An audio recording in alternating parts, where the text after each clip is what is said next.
Mark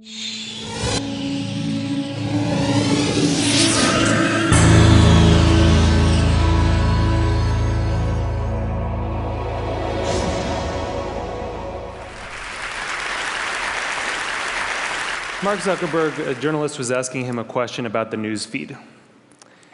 And the journalist was asking him, why is this so important? And Zuckerberg said, a squirrel dying in your front yard may be more relevant to your interests right now than people dying in Africa. And I want to talk about what a web based on that idea of relevance might look like. So when I was growing up in a really rural area in Maine, the internet meant something very different to me. It meant a connection to the world. It meant something that would connect us all together. And I was sure that it was going to be great for democracy and for our society.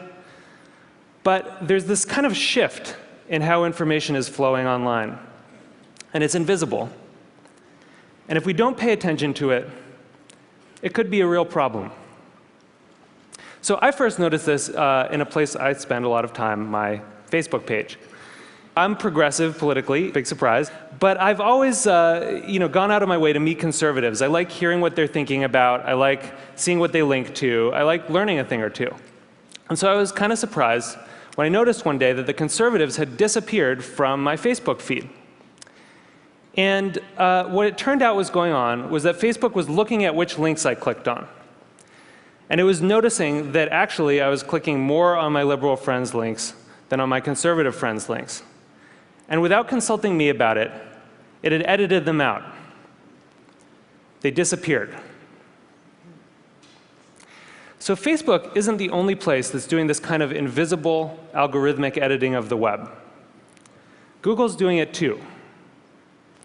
If I search for something and you search for something, even right now at the very same time, we may get very different search results.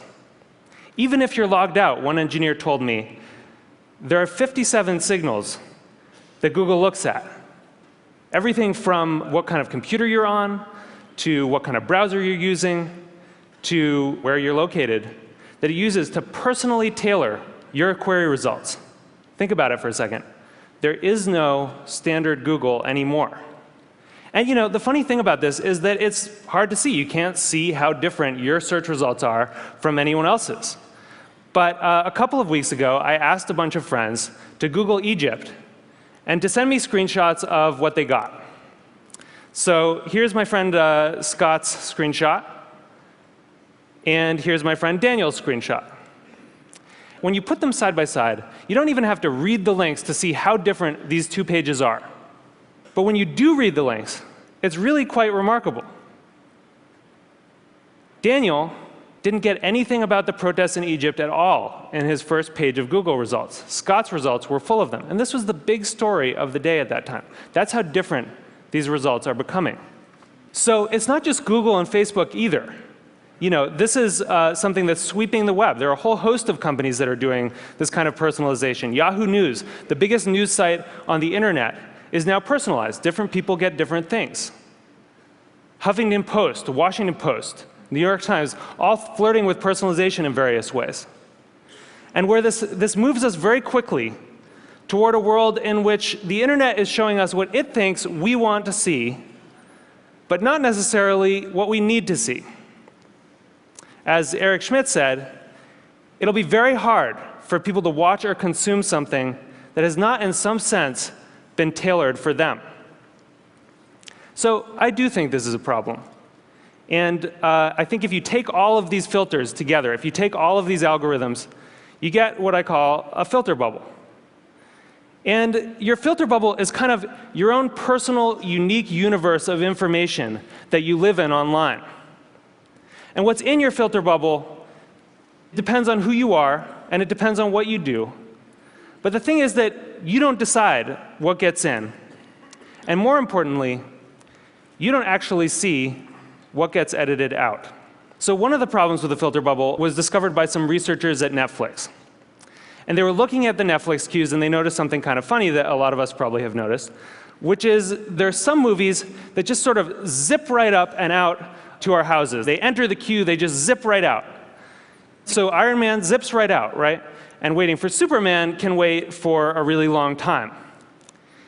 What they discovered was that in our Netflix queues, there's kind of this epic struggle going on between our future aspirational selves and our more impulsive present selves. You know, we all want to be someone who has watched Rashomon. But right now, we want to watch Ace Ventura for the 4th time. So the best editing gives us a bit of both. It gives us a little bit of Justin Bieber and a little bit of Afghanistan. It gives us some information vegetables. It gives us some information dessert. And the challenge with these kind of algorithmic filters, these personalized filters, is that because they're mainly looking at what you click on first, you know, it can throw off that balance. And instead of a balanced information diet, you can end up surrounded by information junk food. So what this suggests is actually that we may have the story about the internet wrong. In a broadcast society, you know, this is how the founding mythology goes, right? In a broadcast society, there were these gatekeepers, the editors, and they controlled the flows of information.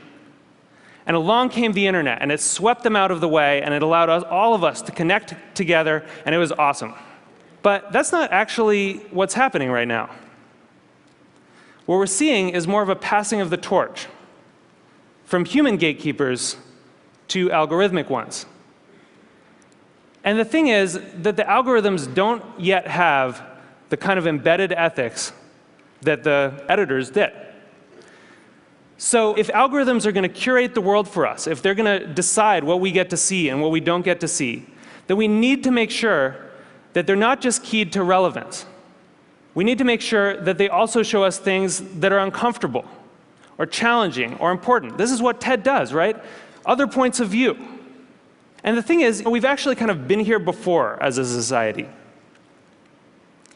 In 1915, it's not like newspapers were sweating a lot about their civic responsibilities. Then people kind of noticed that they were doing something really important. That in fact, you couldn't have a functioning democracy if citizens didn't get a good flow of information. That the newspapers were critical because they were acting as the filter, and that journalistic ethics developed. It wasn't perfect, but it got us through the last century. And so now, we're kind of back in 1915 on the web. And we need the new gatekeepers to encode that kind of responsibility into the code that they're writing. You know, I know there are a lot of people here from Facebook and from Google, Larry and Sergey, who, you know, people who have helped build the web as it is, and I'm grateful for that. But we really need you to make sure that these algorithms have encoded in them a sense of the public life, a sense of civic responsibility. We need you to make sure that they're transparent enough that we can see what the rules are that determine what gets through our filters. And we need you to give us some control so that we can decide what gets through and what doesn't. Because I think we really need the internet to be that thing that we all dreamed of it being. We need it to connect us all together. We need it to introduce us to new ideas and new people and different perspectives. And it's not going to do that if it leaves us all isolated in a web of one. Thank you. Thank you.